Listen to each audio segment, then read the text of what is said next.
All right, Shabbosai, good morning, good morning. Let us begin by thanking all of our sponsors for this morning's share, to thank our annual TALMUD TORAH sponsor, the Tilson Family of Yisroel, for dedicating all the Shumer and Roshos this year as a zechus for besuros tovos for Am Yisroel.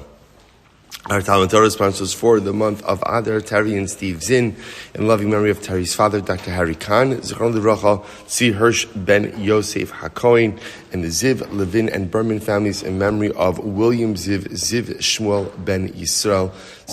We hope that in the merit of our TALMUD TORAH, all of the neshamos have an aliyah, the families in Nechama, HaKadosh Baruch Hu will bring all of our hostages home, and our holy soldiers will be successful. B'chol ma'asei yedeim. But so with that, let us begin. We have a lot to do today. Today's daf is Tzadik Beis 92. We are picking up on Tzadik Aleph, Amud Aleph, 3 lines up from the bottom. Amarle Antoninus L'Rebbe. Again, but incredible, still more incredible, beautiful Gemara ahead of us. They should have made the Daf Yomi cycle like 8 years. But if given like an extra 6 months to kind of work through Gemaras like this, but all right. Okay. Good. So let's say, 3 lines up from the bottom, Tzadik Aleph from Aleph 91a. Amarle Antoninus L'Rebbe. I will say, so we're going to have a number of different conversations like this between Rebbe and Antoninus. Remember again, Antoninus was a Roman official.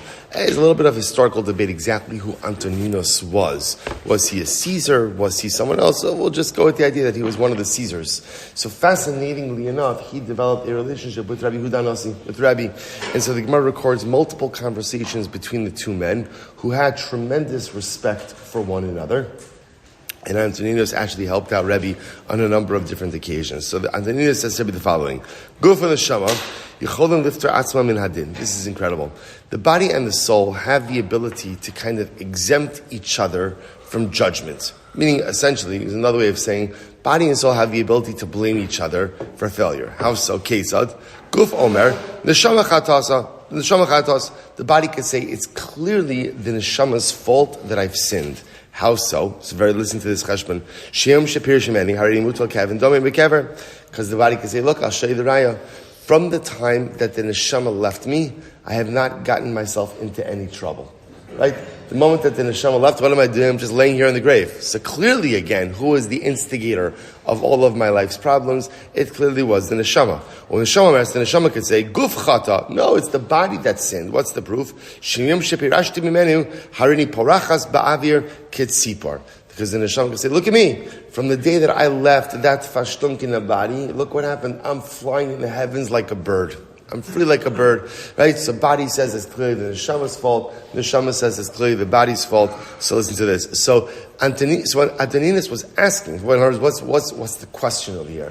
Antoninus was questioning, so what is the mechanism of divine judgment? So how does the HaKodesh Baruch Hu hold a person accountable when essentially a person is composed of these two opposing forces, and it's not clear who has responsibility ultimately for the failure of man. So this is beautiful. So Rabbi said, let me give you a mashal. I'll give you a little mashal. So 6 in here. Good.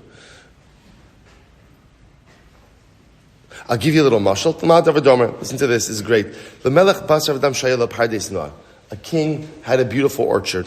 V'hayabo on the base. Look at our flying already. V'hayabo b'choros naos. And in the orchard or in the field, the king had very nice dates. B'choros naos. Very nice dates, right? Or very nice figs. V'hoshiv bo shnei shomrim. Now the king put there 2 watchmen to watch over the field. Echad chiger ve'echad suma.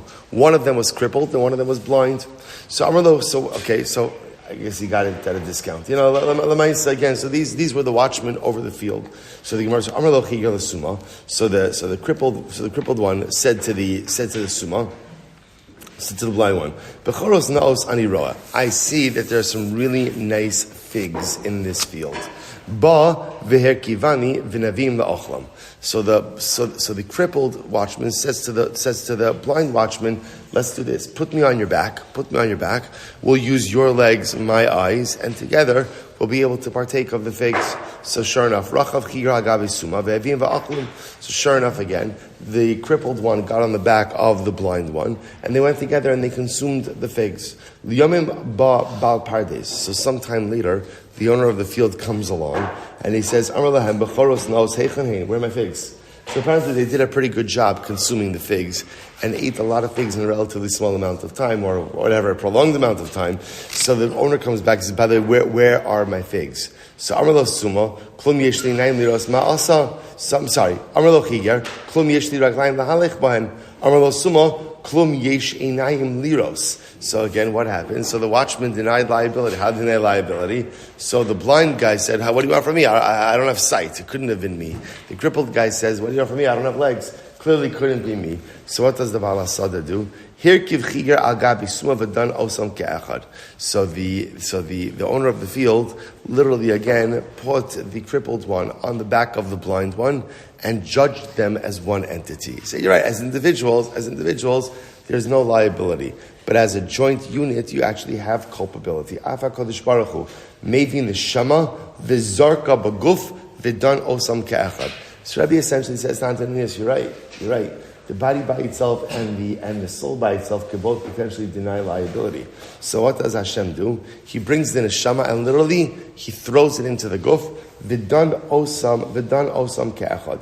And ultimately, again, he goes ahead and he judges them as one entity. Shneimar Yikra al Shamayim Me'al ve'ala Aretz Ladin Amo. Yikra al Shamayim Me'al, who called to the heavens above, Zunashama ve'ala Aretz Ladin Imo, and he calls to the earth for judgment together with it. Zehaguf. So both are really fascinating. So I'll tell you something amazing. Rabbi Yitzchak Berditchev, Zechuso Yagin Alina. The Rebbe says, but still, it's not fair. Why should the neshama be held liable for the sins of the body? At the end of the day, let's be honest, it's not the neshama that sins, it's the guf that sins. So why would the neshama be held accountable for the sins of the body? Listen to what the Rebbe says. This is classic Rabbi Yitzchak. The Rebbe says, because the neshama didn't try hard enough to stop the body.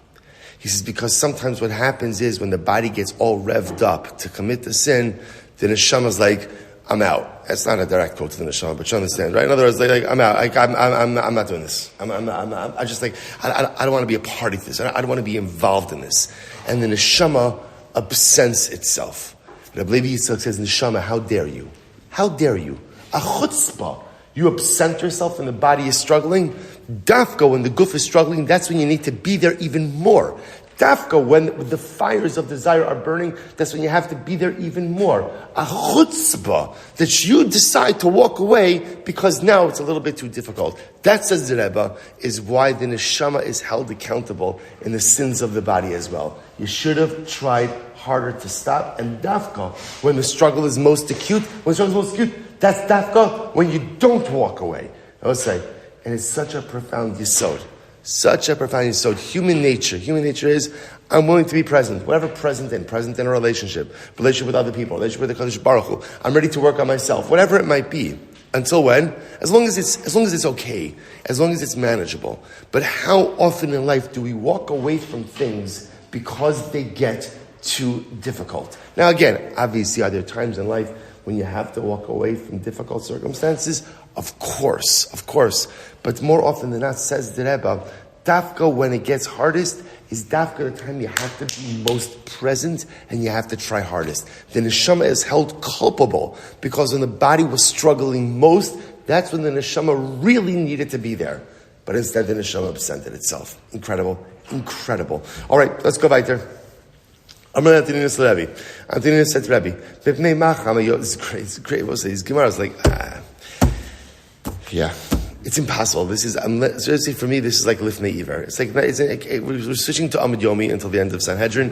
Then Am Yisroel Hashem, we'll pick up with the rest of Klal Yisrael. So the Gemara says, Antoninus Rabbi,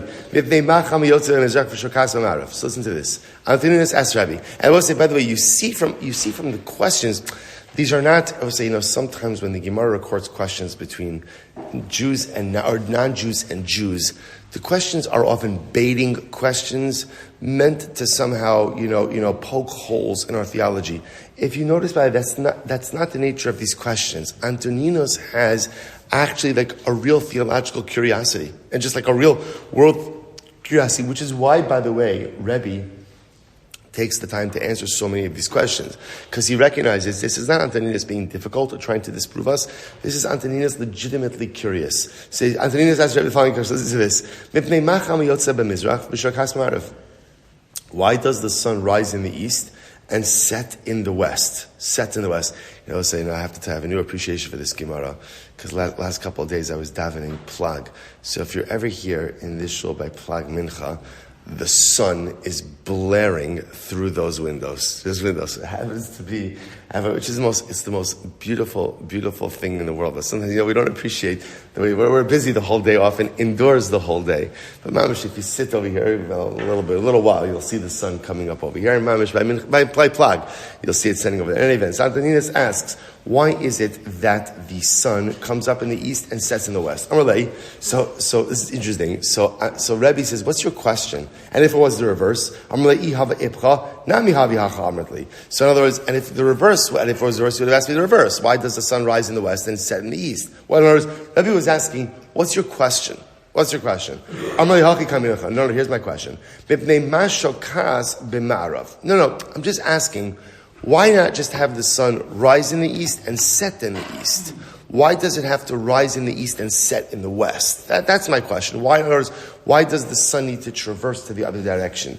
Amrle, this is so beautiful. Kedei litain shalom lakona.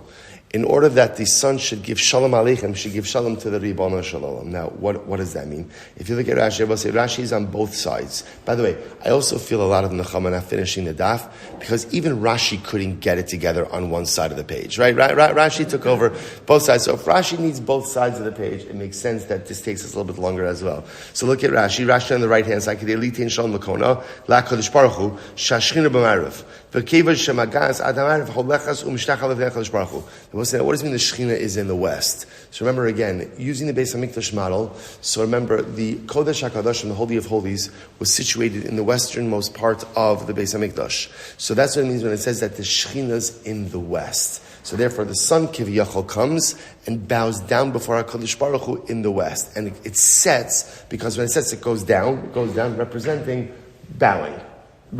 So the Shechina itself, so the sun itself bows to HaKadosh Baruch Hu at the end of every day. So beautiful. Shneimar utzva shalom l'cha mishtachavim. Arulei v'sisi ad palga d'rakia v'titein shalom v'teil. So I don't understand. So ask Antoninus. So once again, why not allow the sun to come like mid-sky? So rise in the east, come to mid-sky, bow there, right? So not bow there. In other words, bow there and then just set. In other words, what Antoninus is asking is, why does the sun have to make its way all the way from east to west? I understand it needs to make its way from east towards west. Why does it have to go down all the way in the west? Let it just come to mid-sky, so to speak, bow down to HaKadosh Baruch Hu and set right there. Good question, to which the Gemara says, Mishum po'alim va'ovrei drachim. Because of workers and travelers. And I will say, what does that mean? Take a look at Rashi. Mishum po'alim, dilukach haya machshech pitom, shekeshechama be'emtza rakia me'ira biyoser, usurim shadayin yesh shahos bayom, vayipolin shoma malachton, ad shechashecha v'ovrei drachim, nani lo hayu yodim, masayach shoch l'vakish. Here's the problem. If the sun was set mid-sky, so you both said, let's work backwards. The way the sun currently works is the sun goes down gradually. People know, right? Workers know that the work is coming to an end. Travelers know that they only have a certain amount of daylight left.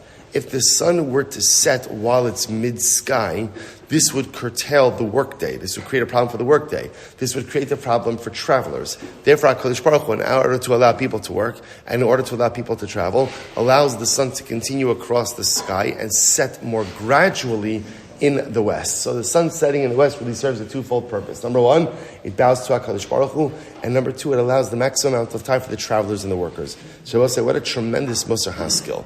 What does HaKadosh Baruch Hu want to maximize time for? What is he maximizing time for? Working and traveling. What HaKadosh Baruch Hu wants more than anything from us is to work hard and to work for as long as possible, and to maximize our hours of productivity. V'haraya, otherwise he could have caused the sun just to set in the middle of the sky. The whole reason why the sun travels from east to west and sets gradually, the whole reason is to give us more hours in the day to work.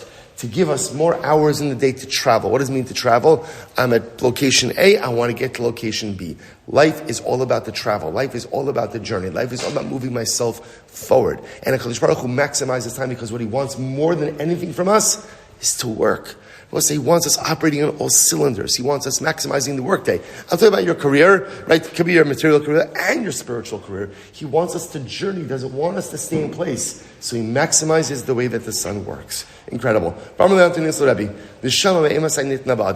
Such profound questions. So Antonina says, by the way, when does the neshama come into the body? Which, by the way, interestingly enough, indicates to us that Antoninus believed in the neshama. Right? He believed in the soul. So he asks, when does a person receive their neshama? Mishas Pekida or Mishas Yisira? So I'll say, so Pekida means literally again at the beginning of the pregnancy. Now, Rashi points out, remember again the beautiful Gemara Maseches Nida, that the Gemara says that when a woman becomes pregnant, so the Malach takes the tipa.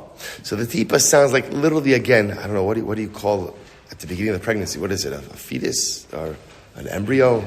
Embryo. A blast. Okay, good. Fantastic. So the Malach takes the blast and he goes ahead and he brings it before HaKadosh Baruch Hu. And he says, Tipazu matei aleh. What is this? That's called Pekida. Because Pekida means to remember. That's where the Malach is saying to Hashem, what is this baby going to be? So Antoninus asks Rebbe, when does the baby get its neshama? Is it at that moment, like when it's the blast? Or maybe no, when it takes on, Yisira means literally again, there's more of like a form of a human being. Right? The baby looks, or the fetus looks like a baby. So the Gemara says, Amarlei, Mishas Yitzira. So Rebbe says, it's from the time that the baby is more well formed. Okay? So Amarlei, so Antonin says it doesn't make any sense. Efsher chaticha shel basar omed shlosh yomim below melach. Ve'ena masrachas. So again, he says, it can't be. He says, for example, a piece of meat, right? You can't leave a piece of meat out for 3 days and it won't go bad. In other words, it needs salt. It needs a preservative in order to keep it. So Antoninus was saying was, everything that exists needs a preservative. So just like meat needs salt, so how does the blast, right? How does the fetus exist at any point in time without an neshama? It must be Ella Mishas Pekida. So Antoninus says to Rebbe, it must be that the neshama comes into the fetus already from the time that it's a blast, from the moment of inception. So Amar Rebbe said, Davar Zel Amdani Antoninus, Omikra says, so this is incredible. Rebbe said, Antoninus, you're right. You're saying good, right? And furthermore, there's a pasuk that backs up Antoninus. What's the pasuk?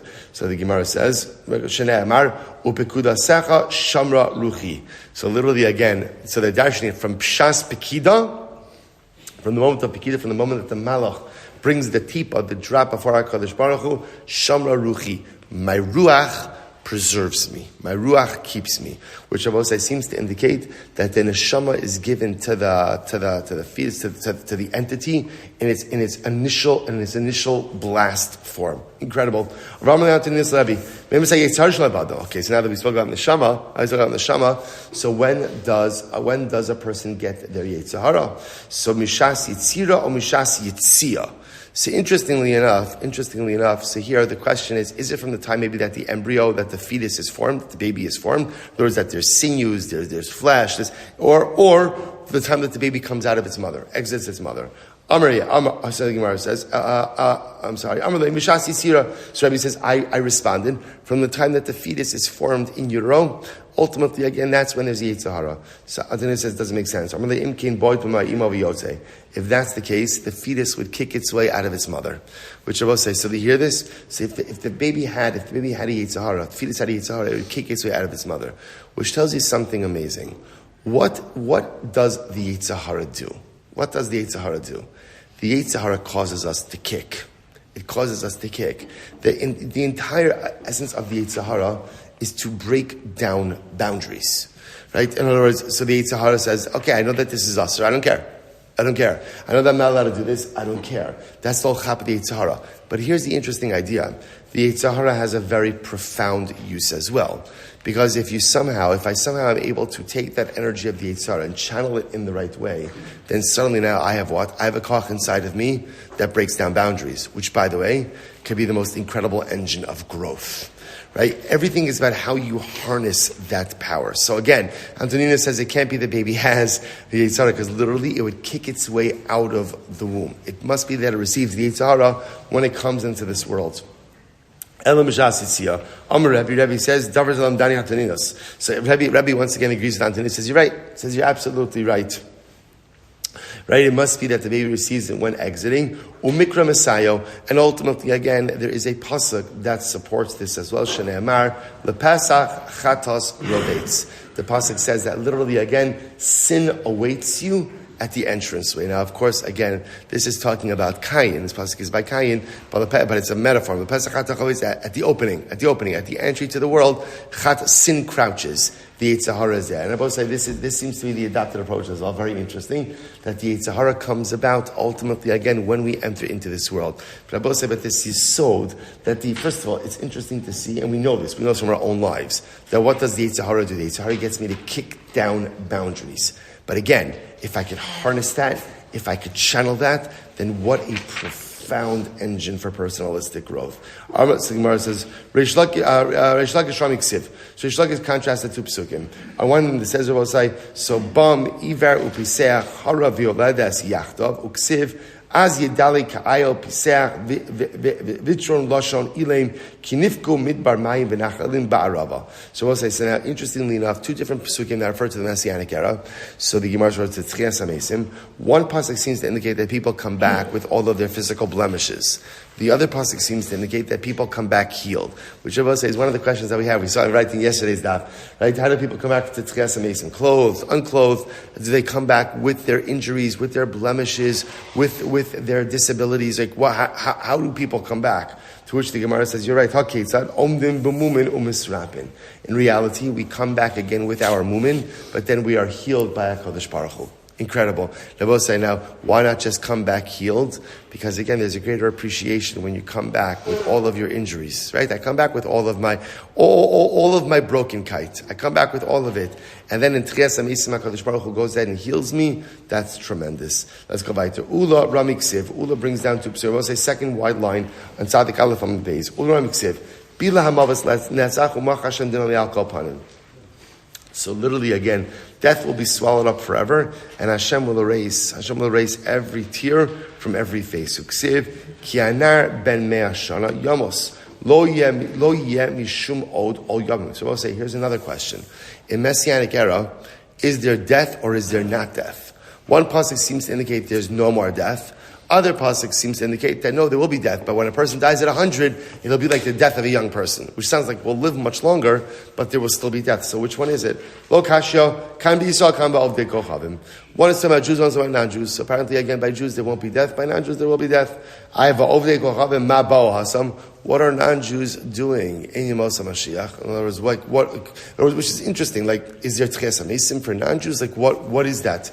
So the Gemara says, my Bauhasam, Hanach Tichsibahu, Ba'amdu Zarim, Uru'utson Achem, Ubeninechar Ikar Mekomrim. So I'll say, because again, apparently there will be non-Jews. First of all, there's a whole discussion in terms of like righteous Gentiles, what they have, both in Olam Haba and Yemos HaMashiach. But interestingly enough, this Gemara seems to reflect the idea that Yemos HaMashiach is much more of like a spiritual experience in which we will have others to tend to our material needs. So there'll be a Gentile population to attend to the material needs of Am Yisroel, who'll be fully focused ultimately again on their spiritual growth. Now, interestingly enough, this is embedded in a whole sub-machlokes, which is, what is the Messianic era, right? What is it? Is it like this supernatural world, or is it pretty much olam kimin hago noheg, a regular world? So again, that's the backdrop to these discussions. That's the backdrop to like what happens with sickness, what happens with death, right? Clothed, unclothed, all of these things are really embedded in that backdrop as to what exactly does the Messianic era look like? Because whenever the Gemara has these machloksim, the Gemara always quotes the same passage, which is "Ayin lo rasa alakim beladecha," and I never saw it except for you, Hashem. In other words, we have these machloksim. These questions are fascinating, but at the end of the day, what's the answer? What's the answer? We'll know when we know. We'll know when we know. Okay. Rav Chisda brought up also contrast of psukim. The chafra halavana ubo sha'achama kimalach Hashem tzivakos uksiv v'haya or halavana ka'or achama bar achama yu shivasayim ka'or shivas hayamim. So it's interestingly enough, there's two different psukim. First pasuk seems to indicate that the luminaries, the sun and the moon, will actually be darkened in the Messianic era. And second pasuk seems to indicate that they'll shine even brighter, that even the moon will shine as bright as the sun. So which one is it? Which one is it? The Gemara says as follows: Lokasha kalimos Mashiach kalo olam haba. I suppose say this is interesting. One is talking about the Messianic era, and one is talking about ultimately again Yemos HaMashiach. So I'll say, so what does this mean? So apparently Yemos HaMashiach, in Olam Haba, there's the light of Hashem. Where there is only the light of Hashem, the light of the luminaries is dimmed. In Yemos HaMashiach, that's when all of the luminaries will shine even brighter. Well, the Shmuel, the Amar Ein Bein Olam Hazel Yemos HaMashiach Ala Shibud Golios Bilvad.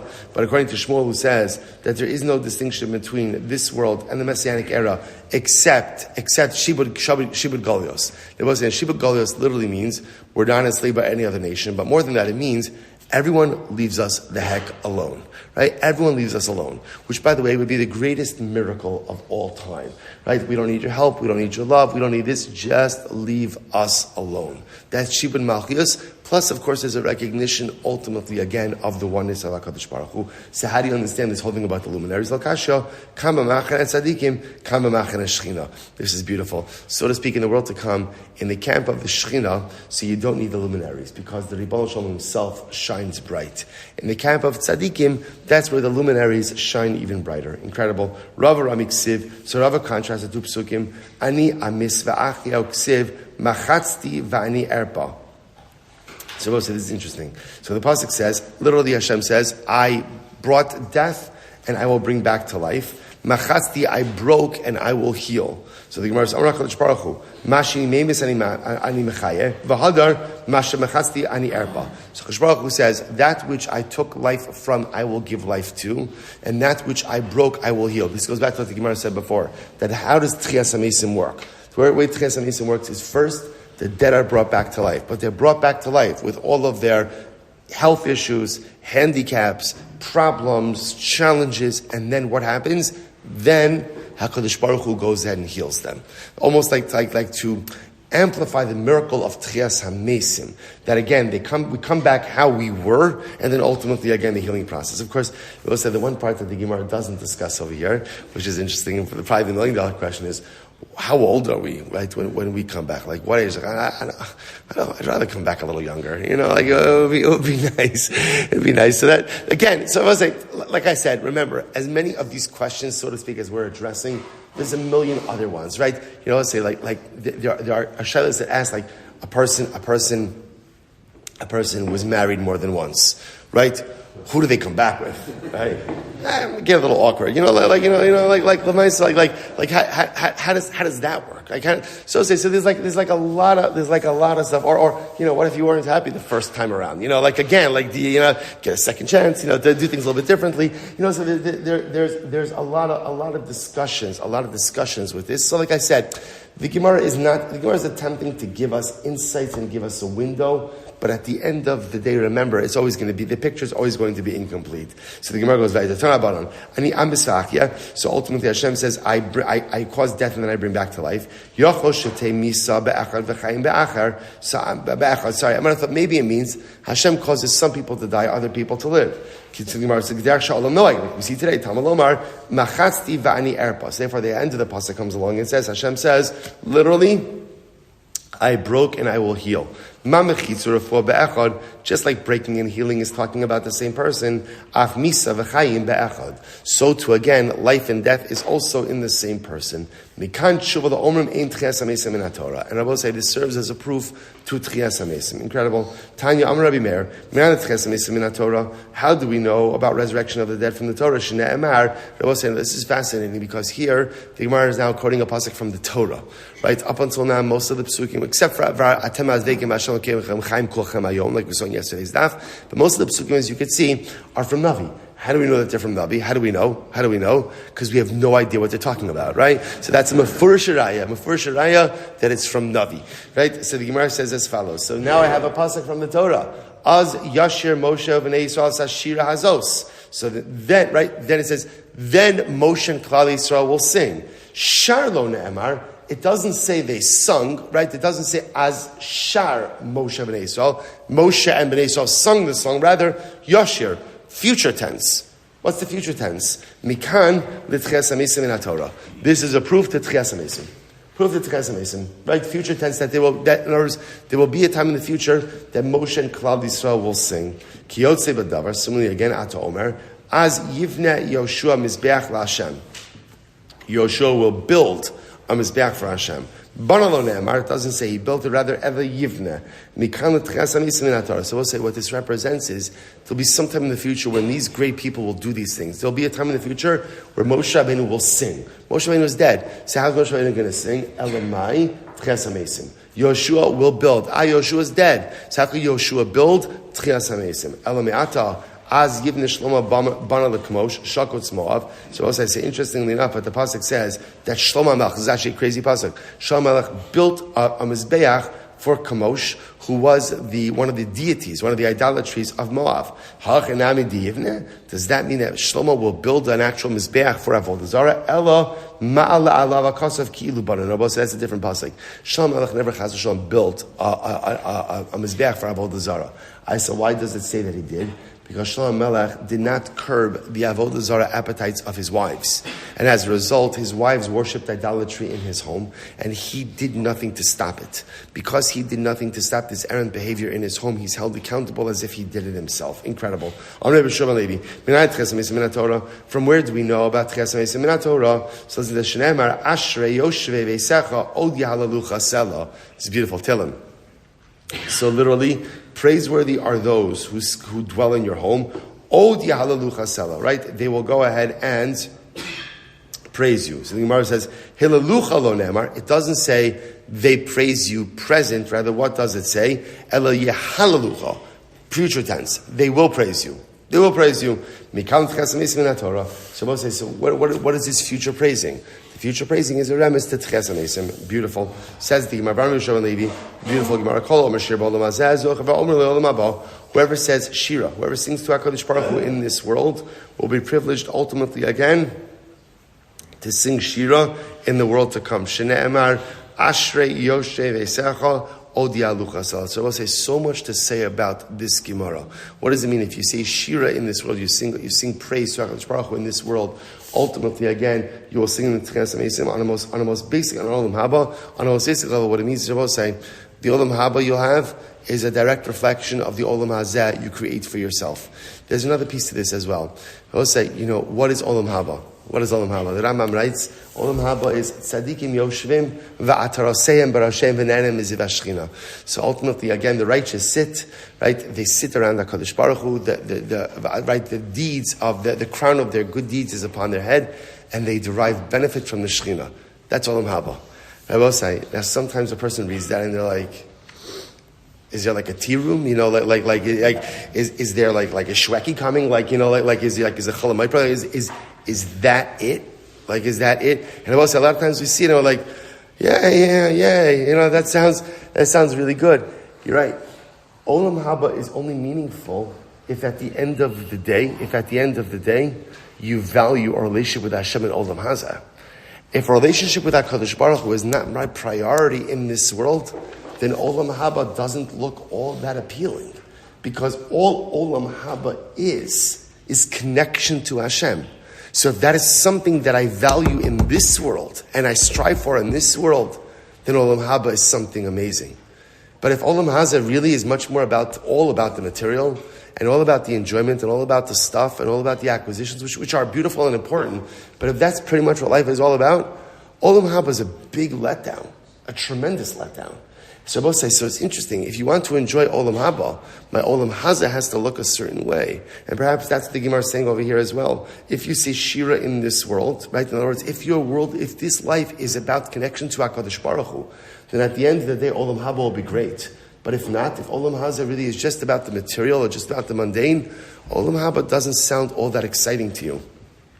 We're learning from this from the Torah. Shneimar, Kol Tzofecha Nasu Kol Yachtav Yiranenu. Rininu Lo Ne'emar El Yiranenu. Mikan L'Tches HaMeisim Min HaTorah. So once again, the voices of Tzofecha, of those of your Nevi'im, of those who see you, right? They will go ahead and call out Yiranenu. They will praise you, future tense. Once again, future tense, not present tense. Asidin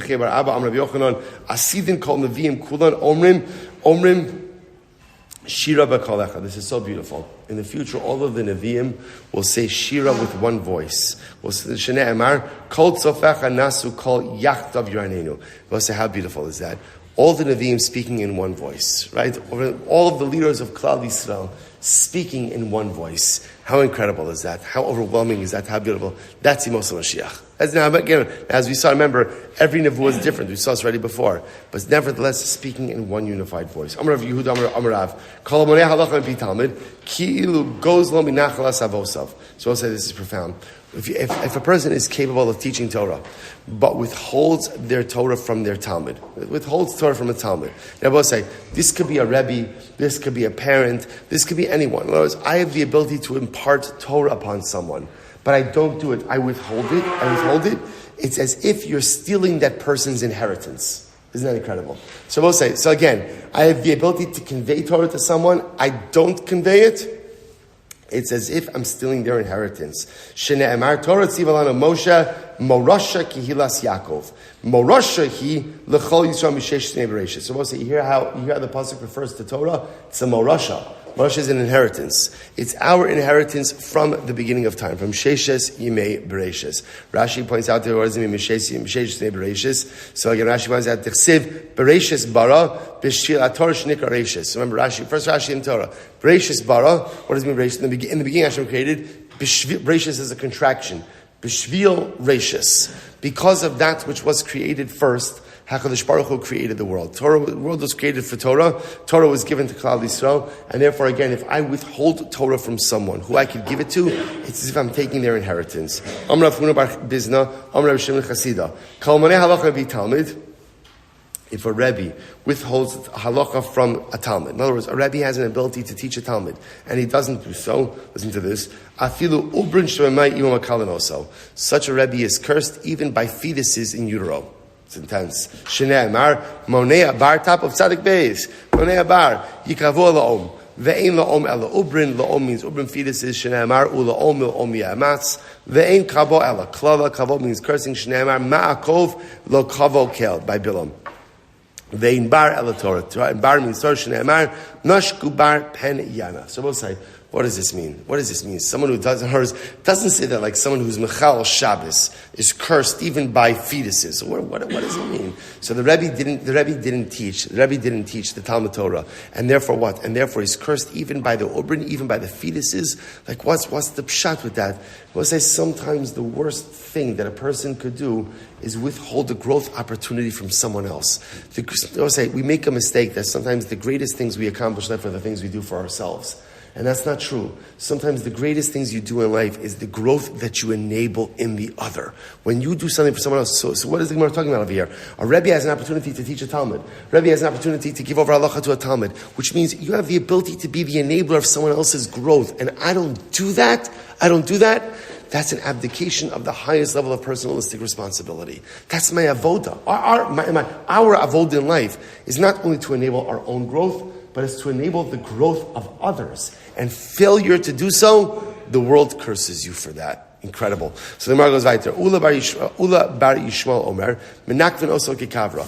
If you don't, right, if you withhold Torah from a student, literally again, so it means they pierce you like a sieve. Okay, I will say now, what Rashi points out, what does it mean pierce you like a sieve? It means you forget your learning.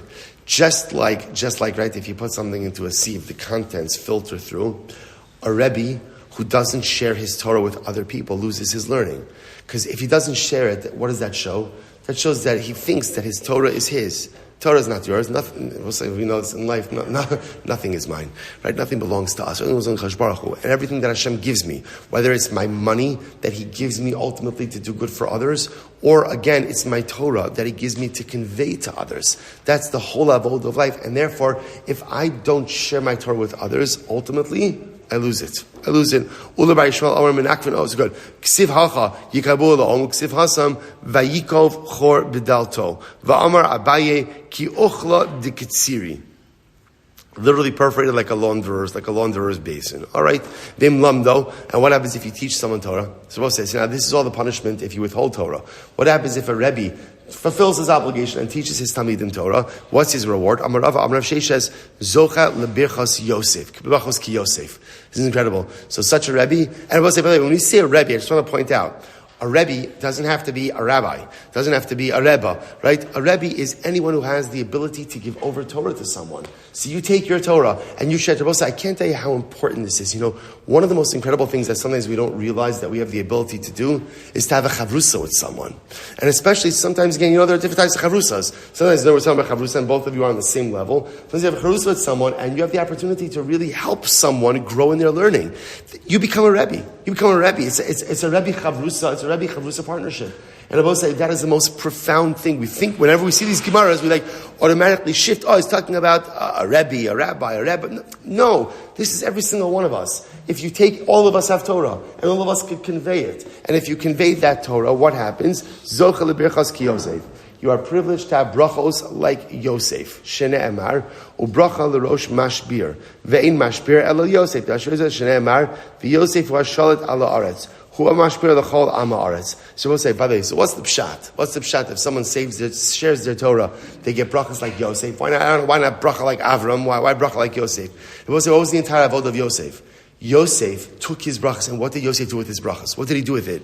He shared it with everyone else. That was the entire essence of Yosef. Right? Yosef, after everything that he had been through, had every right to say, forget about the rest of you. If I'm not going to take revenge, I'm not helping you. I'm not doing anything for you. But instead, every single bracha that comes Yosef's way, what does he do? He takes it and he uses it to help the other. That was Yosef. That was Yosef HaTzadik. Amar Sheishes. This is beautiful. Zocha umalam deli olam haba. Wow. I will say, whoever teaches Torah in this world is zocha to teach it in the world to come. Now, by the way, what does that mean? Once again, remember, we always come back to our question of what's Olam Haba? What does the Gemara mean? Is Olam Haba where you go when you die? Is Olam Haba the Messianic era? Either way, it's really good. Either way, it's really good. Right? I will say that if you teach Torah in this world, you'll be Zocheh Merzam to teach Torah in Olam Haba as well. Which I will say, hopefully means also that the people you learn Torah with, that Emir Hashem you'll be Zocheh to learn in this world and the next world. I will say, can you imagine if we have our Chabura, if we have our Shir in Olam Haba, I feel like we'll be able to move faster, right? I feel like we'll be able to move faster. But Emir Hashem, I will say, how incredible would that be? So the Gemara goes like the Shnei Amar. Pasuk says, there's no time in Olam Haba, at least in the afterlife of death, right? That'll be better. So the Gemara says, Umar ve'gam hu yora. Amarava, so once again, by the way, you see this fixation, by the way, with Chesames, right? I don't know if there's any other Gemara that tries to bring so many rayas for a constant, right? This is now already 3 blot, feels like 7 blot, but it's actually been 1.5 blot, right? So 1.5 blot in, right? That again, minayim. So first of all, because again, the notion of Tchias HaMesim is such an incredibly important yesod that the Gemara wants to find as many proofs for it as we can. So minayim Tchias HaMesim min HaTorah, Shnei Amar, Yechi Ruvain va'al Yamos, Ruvain will live and he will not die. Parshas Vayechi. Yechi Ruvain ba'olam hazeh. No, not Parshas Vayechi. Sorry. Zos HaBracha. This is not the brachos of Yaakov. It's the brachos of Moshe Rabbeinu. Yechi Ruvain va'al Yamos. Yechi Ruvain ba'olam hazeh. Ruvain will live in this world. Va'al Yamos li'olam haba. And he will not die in the world to come. Ravina Amar Mehach. Ravina says from here, the Rabbi Mishene Admas Afar Yakitzu. Elu l'chaye olam ve'elu l'charfos u'l'diron. So I'll say, incredibly enough, a number of these psukim, this from Daniel, are actually quite explicit, right? So many of those who sleep in the earth will wake back up, some to the world to come and some for degradation. Rav Ashi says from here, V'ata lech leketz v'tanuach v'tamol l'garalecha leketz hayamim. And now ultimately again, you go to your place and rest, but stand, right, literally again, return the garalecha, return for your destiny at the end of days. Well, it's actually interesting because a number of these psukim, we actually say the kvura. This is actually the pasuk that we say after the kvura is completed. Before the Avelim leave the kever and walk back through the shur, walk back through the line, we actually, well, it's not a halacha, but it's a minhag. Many have the minhag to actually recite this pasuk, addressing it to the neshama. Al Rabbi Lazar, Kol Parnes Shemani Gesat Sibar Benachas, Zocham Anhigim Yolam Haba. Any leader who leads his flock, who leads his tzibor benachas. Now, what does nachas mean? Nachas means with a gentle kite. A gentle kite is not yelling, is not screaming, is not fire and brimstone, not demeaning them, not benachas. So such a person like this is zocha to lead that tzibor and olam haba as well. Now, we'll say these gemaras really seem to indicate that olam haba here is a reference to Messianic era. Right, post Tchias HaMesim era. Shene Amar Ki Merachim Yinhagim Va'amabui Mai Minali. Remember Lazar, Gedola Dea. This is incredible. Gedola Dea Shenitna Ben Shtei Osios. Dea, wisdom. Now we're going to define what wisdom is in a little bit. Wisdom is great. Why? Because it was given between. It literally means between two letters. What it actually means is between two names of Hashem. Shene Amar Ki Kel Deos Hashem. So, you see that Deos is mentioned in the middle of Kel and Hashem. So the Gemara says that's incredible if something is given over between two names of the Ribono Shel Olam. Rabbi Lazar says, Gadol Mikdash. The Beis HaMikdash is great. Shenitan ben Shnei Osios, because it was given over between two names of Hashem. Shnei Amar, Pa'alta Hashem Mikdash Hashem. Konenu Yadecha. So once again, Mikdash is sandwiched between two names of HaKadosh Baruch Hu. Maskif le Rav Ada, Masav le Rav Ada, Karchino Ela Me'ata Gidola Nekama, Shenitna ben Shtei Osios. Oh, if you're going to use that model, then Nekama, vengeance. Vengeance is also great, because vengeance is given between two names of Hashem. D'chsiv, Kel Nekamos Hashem. Right? The pasuk says, right, Kel Nekamos Hashem, Kel Nekamos Sophia. Amrlei Lemilse Hachinam. You're right. By the way, vengeance has its place. Absolutely. Vengeance, as much as we always think about vengeance as a negative thing, vengeance is not a negative thing. Sometimes vengeance is very powerful and very appropriate. So why do I need two revelations? Hofa, right, means like a revelation. So why two revelations? Now it doesn't say revelation twice. It just says Sophia once. But it says Nekama twice, almost like two revelatory Nekama moments. So what does that mean? So the Gemara says, Achas lamida tova, va'achas lamida paronos. So one ultimately, again, about say, could be like a vengeance for good and a vengeance for bad. So a vengeance for good could be like when HaKadosh Baruch Hu repays good. Right, to take revenge means to repay. Or it could also mean that sometimes, like we said before, sometimes vengeance is good. Sometimes vengeance is in our favor, especially when it's taken out on those who have oppressed us. And sometimes vengeance, chas v'shalom, could be punitive in nature. So Am Rabbi Lazar, call Adam sheish bo dea, both is beautiful Gemara. Call any person who has dea, who has understanding. Kilunivna beis hamikdash biyamav. It's as if the beis hamikdash was built in his days. Shezeh, so the Gemara says why?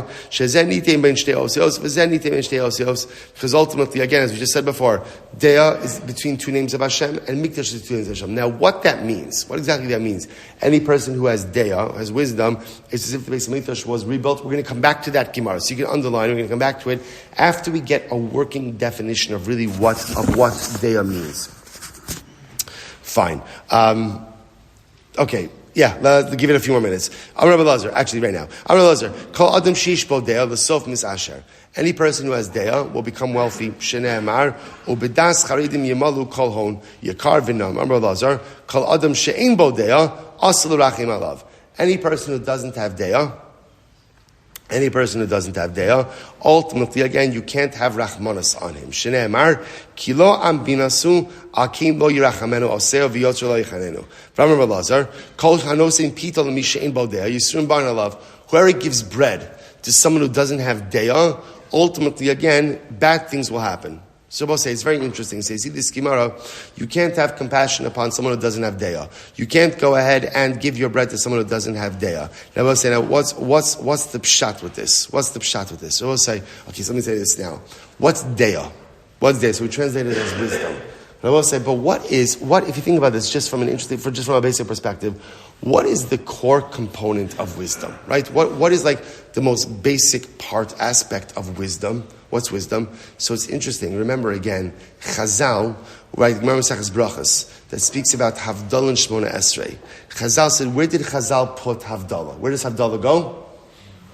Atachonin la'adam das. The most basic concept of das is the ability to be mavkin, the ability to distinguish between kodesh l'chol.